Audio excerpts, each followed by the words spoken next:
সন্ধ্যাবেলায় গরমে এমন অবস্থা, হঠাৎ করে মনে হচ্ছে এই অজ্ঞান হয়ে পড়ে যাব, মাথা ঘুরে কি অবস্থা।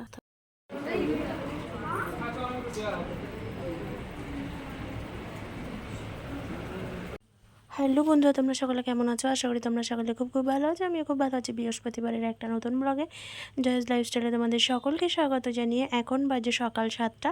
এখন থেকে তোমাদেরকে সঙ্গে নিয়ে আমার ব্লগটা স্টার্ট করছি, দেখতে থাকো। সকালবেলা রান্না বান্না করে স্নান করা হয়ে গেছে। আজকে রান্না হয়েছে টক ডাল আর পটল দিয়ে, আলু দিয়ে, বড়ি দিয়ে। কারণ হলো কালকে হলো একাদশী, ওই কারণে একাদশীর আগের দিন নিরামিষ খাই, তাই বরমশাই আর ছেলেও খাবে নিরামিষ।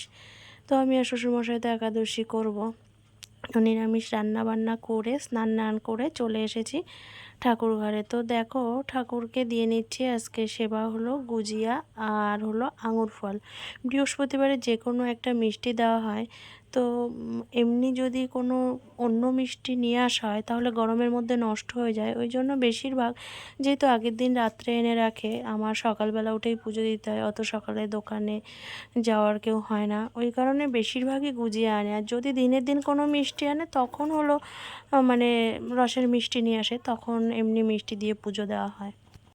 তো সোনা বাবার আজকে স্কুল ছুটি, বৃহস্পতিবার ওর স্কুলে একটা মিটিং আছে, নার্সারিদের পিটিএম আছে, তো ওই কারণে ওনাদের স্কুল ছুটি। তো পরে নোটিশ দেখলাম শুক্রবারেও হটওয়েভের জন্য স্কুল ছুটি, আর সোমবার থেকে সোনা বাবার স্কুল ফুল ছুটি নয়, অনলাইনে ক্লাস হবে। তো ভালোই হয়েছে, বাইরে এই ড্রেস পরে জুতো মোজা পরে সকাল প্রায় 9:45 থেকে বিকেল 4:30 পর্যন্ত বাচ্চাদের খুব কষ্ট হয়ে যায়। বাড়ি বসে থেকে ক্লাস করবে, এটাই অনেক শান্তি তো পাওয়া যাবে। বাচ্চারা যদি স্কুলে গিয়ে এমনি এই জুতো মোজা পরা থাকলে না, শরীরটা একদম অন্যরকম হয়, গরম কি বলবো, মাথায় উঠে যায়।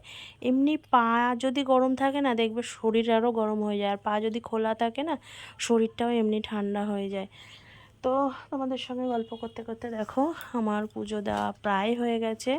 আর বৃহস্পতিবার তো কালকে সব কাপড় চোপড় ঠাকুরের পাল্টিয়ে নিয়েছি, আর মোছামুছি করতে তো একটু দেরি হয়ে যায় বলি বৃহস্পতিবারে, ওই জন্য আগের দিনই যতটা সম্ভব করে রাখি, তাহলে বৃহস্পতিবারে একটু শান্তি করে পুজো দেওয়া যায়, এই আর কি। তো সেবা দেওয়া হয়ে গেছে, আর তোমাদেরকে একটু আমি কিভাবে সেবা দিলাম দেখিয়ে দিলাম। আর বৃহস্পতিবার বলে তো আজকে লক্ষ্মী মাকে সিঁদুর পরানো হয়েছে আর দুব্ব দেওয়া হয়েছে। আমাদের ঘট পাতার নিয়ম নেই, যাই হোক কোনো একটা ক্ষতি হয়েছিল, এই কারণে আমি জোর করে ঘটও পাতি না কখনো। এমনি মা লক্ষ্মীর যে ফটো, সেই ফটোতে আমার শাশুড়ি মাও পুজো দিতেন, আমিও সেটাই করি। আমি জোর করে কোনো কাজ করতে চাই না। আজকে না, হঠাৎ করে আমার এক জায়গায় যাওয়ার মন টানলো, চলে গেলাম। দেখো, এটা হলো হাবড়ায় মনসা বাড়ি। এই মনসা বাড়ি না, আমরা যখন স্কুলে কামিনী কুমারে পড়তাম তখন আমরা ওই স্ট্যান্ডে দাঁড়াতাম, কখনো ভেতরে মন্দিরে যাইনি যে ঠাকুর আছে। আজকে হঠাৎ করে আমার মন টানলো আর আমি চলে গেলাম, কাউকে কিছু না বলে। তো গিয়ে দেখলাম মানে বেশ পুজো হচ্ছে আজকে, অনেক লোকজন। আর রায়নী গান বলে যেটা, সেটা হলো শুক্রবার থেকে শুরু হবে, এক সপ্তাহ মতো। তো যাই হোক, ভগবান টেনেছেন, আমি চলেও এসেছি। আমি না খেয়েছিলাম সকাল থেকে, ওই 12:30 পৌনে 1টার দিকে এখানে পৌঁছে গেছিলাম। তো তারপর পুজো টুজো দিয়ে বাড়ি চলে এসেছিলাম। তোমাদের সঙ্গে কালকে আর কথা বলা হয়নি, এটা হলো শুক্রবারের কথা, শুক্রবারের ঘটনা। আজ একাদশী, কামোদা একাদশী। তো একাদশী করেছি, দেখো ফ্রুটস নিচ্ছে, এখন দুপুর 1:30 মতো বাজে। আর সোনা বাবাকে একটু 1টার দিকে রোদ পড়ে তো প্রচণ্ড, তার আগে একটু ঘুম পাড়িয়ে নিয়েছিলাম, নাহলে ওই প্রচণ্ড গরমে না ঘুম আসে না। আর এসি চালালে যতক্ষণ চালানো হবে ততক্ষণ ঠান্ডা, তারপরে আবার যা তা।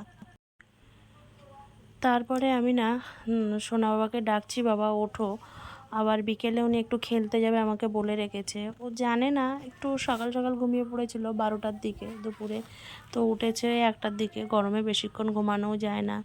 আর ওর ফলগুলো রান্নাঘরের বটিতে ওর বাবা কেটে দিয়ে গেছে, তো বিকেলে উঠলো উনি, ফলগুলো খেয়ে নিচ্ছে। বিকেলে না, ওই দুপুরবেলা, সরি। তো দেখো আবার সামনে দিয়ে ক্যামেরার কি করছে উনি।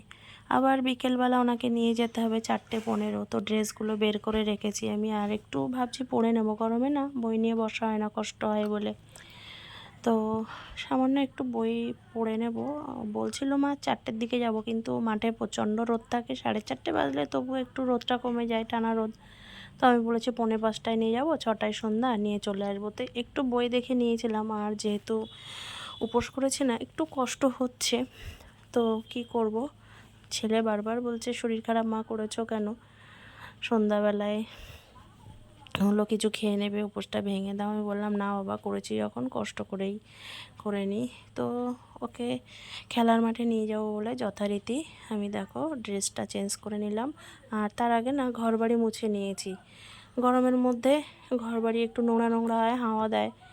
তো এসে ঘরবাড়ি মুছলে দেরি হয়ে যায়, আবার সন্ধ্যা দেবো। 6টা 10-এর দিকে সন্ধ্যা হয়, বাড়ি যদি আসি 6টার সময়, ঘরবাড়ি মুছতে মুছতে দেরি হয়ে যাবে। তো সোনা বাবাকে যথারীতি নিয়ে চলে যাচ্ছি খেলার মাঠে। তো 6টার দিকে বাড়িতে নিয়ে চলে এসেছি ওকে। তারপরে হাত মুখ ধুয়ে, জানো তো, ওকে বললাম তুমি সোফায় বসো। আমি সন্ধে দিয়ে না ঠাকুরকে শয়নে দিতে পারিনি, খুব অসুস্থ লাগছে, মনে হচ্ছে এক্ষুনি মাথা ঘুরে পড়ে যাব, গা হাত পা ঝিমঝিম করছে। তো সোনা বাবাকে বললাম ঠাকুরের শয়ন দিয়ে দাও। ও ঠাকুরের প্রসাদ দিয়ে এসছি, ও বললো মা ঠিক আছে আমি দিয়ে দেবো। তো দেখো একটু শুয়ে পড়েছি। হ্যাঁ, শরীরটা খুব মানে কি বলবো, খারাপ লাগছে, কষ্ট হচ্ছে। তো চলো আজকের ব্লগটিকে বন্ধুরা এখানে এন্ড করি। আমার ব্লগটি ভালো লাগলে তোমরা সকলে লাইক কমেন্ট শেয়ার সাবস্ক্রাইব করে দিও। টাটা বন্ধুরা, তোমরা সকলে খুব ভালো থেকো ও সুস্থ থেকো। আবার দেখা হচ্ছে নেক্সট কোনো নিউ ব্লগে। আর গরমে এতটা কষ্ট হচ্ছিল কি বলবো আসলে।